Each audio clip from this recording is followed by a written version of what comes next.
Hey there everyone! Today we are going to take a look at the Art for Joy's Sake palette. This is the new palette released by Kristy Rice. If you're not familiar with her, I will link to her YouTube channel below. She has her own line of watercolor brushes. She has a whole website with like watercolor packs, and she makes watercolor coloring books for adult coloring. So she finally released a set of paints. Now they are wedged in here, but it's the Art for Joy's Sake palette. Oh my goodness.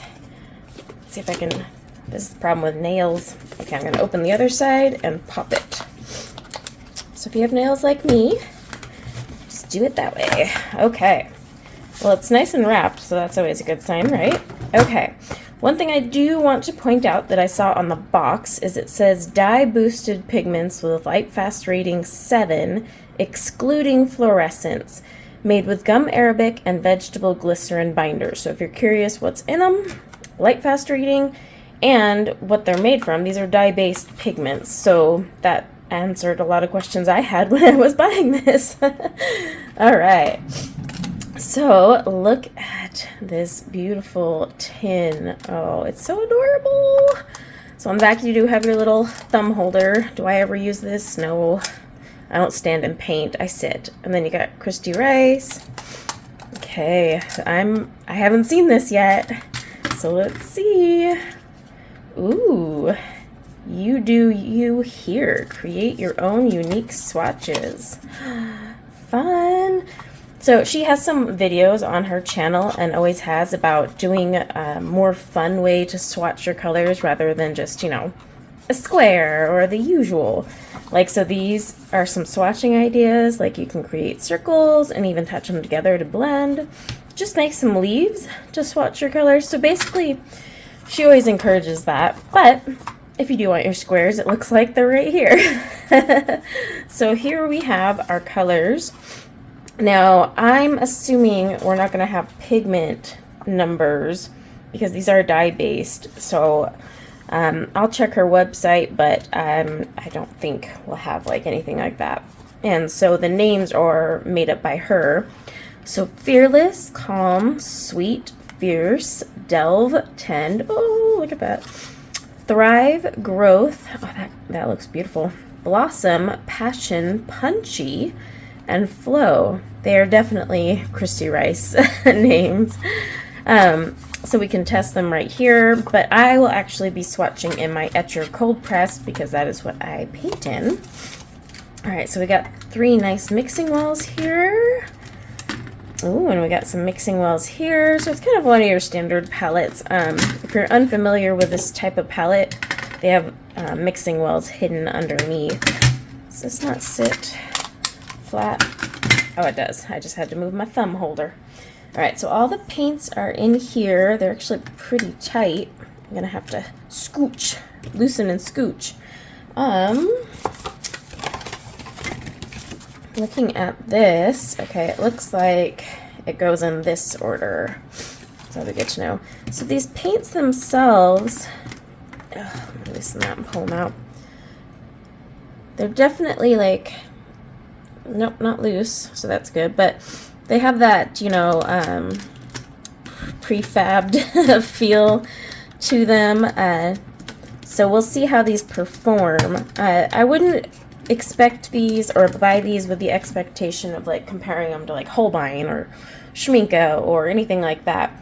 These are just you know, like something to be fun and have fun with. That's her whole motto. So what I'm gonna do is I'm gonna get my sketchbook out.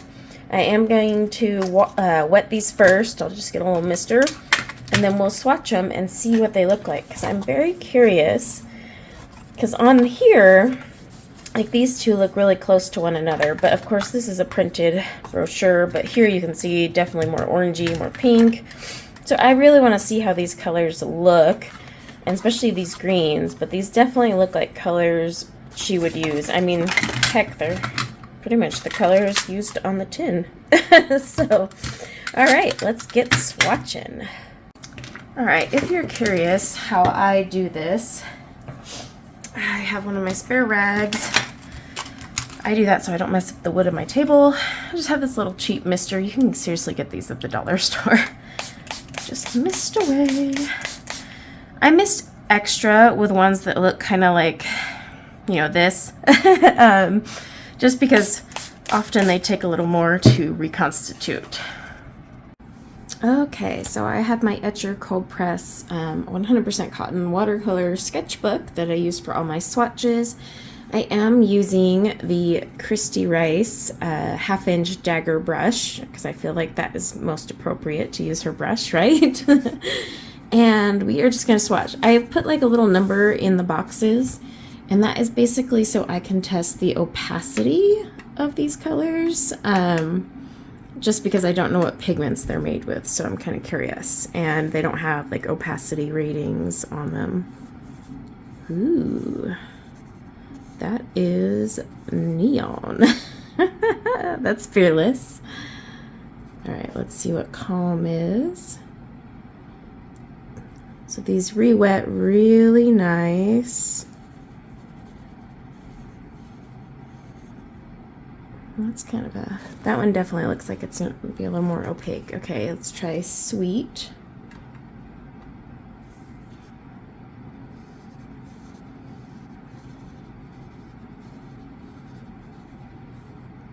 It's pretty pink.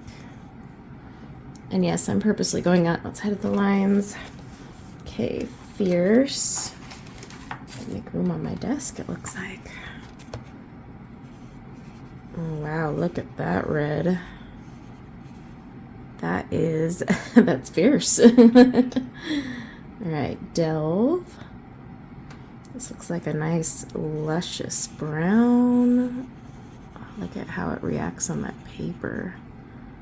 Ooh. All right, tend. I'm excited for this one because it's teal.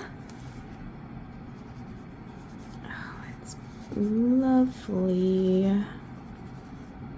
Ooh, I like that one. It reacts really nice on this paper. Always a good sign. You want paint that works well on watercolor paper, right?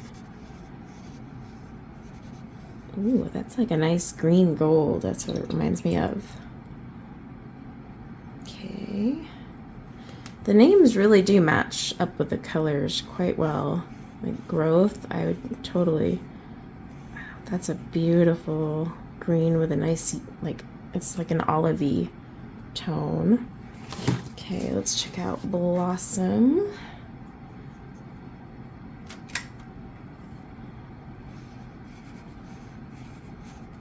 I need to get a little more. This one's starting to dry on me a little. I feel like that one has a little bit more opacity to it. Passion. It's like this really bright pink. Look at that. Get a little bit more up top here.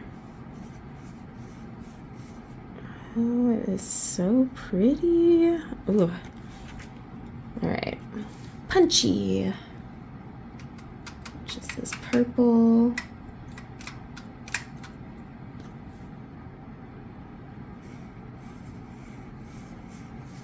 I like the way that one moves on the paper too. Let's see how it just... That's a really nice one. All right, and flow. Which is this really nice blue color. Oh wow, that is a lovely, lovely blue. Yes, it is. Okay. So I am gonna dry these real fast and then we will come back and chat about them. Okay, so everything is dry and this is what they dry into. While I was drying this, I also just swatched on the card here. Now you will notice some of these have color. It was because the bottom of my dagger, I kind of like was just doing the Kristy Rice method where you don't rinse and you just pick up the next color. So, you know, I got little splashes of like flow is right in here, punchy is in here. They don't look as nice on this paper, but this isn't watercolor paper. This is just cardstock. So that's why they look that way. But on the watercolor paper, really nice. So we do have, I guess I would call these the fluorescents, in my opinion. We all see colors so differently. You know, some could argue these are fluorescent too, but that is most definitely, I would not probably use that color normally. I might mix it and see what I can make with it, but it's really not a color I would use. But the rest of the palette is really awesome and luscious. I really like this Sweet Color and Blossom. They definitely have a little bit more opacity to them. Same thing with Calm. These ones here have a little more transparency, which is nice. Now I know it's hard to tell because you still see the numbers through all of them, but you can just kind of see in the finish how it is. But I'm loving this blue. Oh my gosh, this blue is like, oh, and I do love the way Tend looks. So yeah, this is a well-balanced palette if you like to paint in the Kristy Rice style, which is florals. She does predominantly florals, but you know, very like free-flowing and fun and quirky. Pretty much every color on this is used right here, but see how she likes to mix her colors together. She's a big one on like not even rinsing her brush, just picking up colors and creating like fun, carefree paintings. I mean, that's her whole motto. So these colors really do fit her personality, her style, and the way she teaches. So, you know, on her channel, she used to predominantly use Holbein paint. But she has now quite a few tutorials using her palette. So if you do buy this, you can, you know, kind of get a gist and even watch how she mixes them and play around with them. But I would say this is going to be a really fun one because there's a few tutorials she's done lately that I just want to follow along with. They were actually made for beginners, but I want to do them anyways because she just makes them look awesome. So it'll be fun to have the palette. But yeah, these are pretty cute colors, I have to admit. And the palette, I think, is still in stock on Amazon. Her brush set might not be. I can't guarantee that one. The brush set is pretty hard to get your hands on. But it comes in this super cute canvas bag. And by the way, I was not sent this. I paid for this out of my own moolah. Oh, excuse the trucks driving by. And a fun little fact, this holds my summer palette, my little cheap palette. So I actually pop it in the canvas bag with my Kristy Rice brushes, and I took it with me to my son's soccer tournament. So it fits a palette inside the bag, so you can like totally just take that whole thing to go. But yeah, you know what? These are really adorable, and I think I'm gonna do some work in one of my Kristy Rice books, whether it be her inner, you know, she has a painting journal, or one of her watercolor books I have, and just have some fun. But I really dig all these colors. You know, I wouldn't normally put like some of these in my palette, but with them there, I'll use them. And I'm gonna force myself to use this one, even though it scares me. So thanks for hanging out with me and checking out the Joy, or the Art for Joy's Sake palette by Kristy Rice. Let me know in the comments below if you have this palette, what you think. If you have her brushes too, I'd love to hear your thoughts. I actually, I really dig her dagger brushes, by the way. They're very fun, but I am still learning the art of like twisting the dagger to make it do what you want. She makes it look easy. I'm just so used to big fat round brushes. All right, everyone, I hope you have a wonderful rest of your day, and I am gonna go play with some paints. So until next time, take care. Bye now.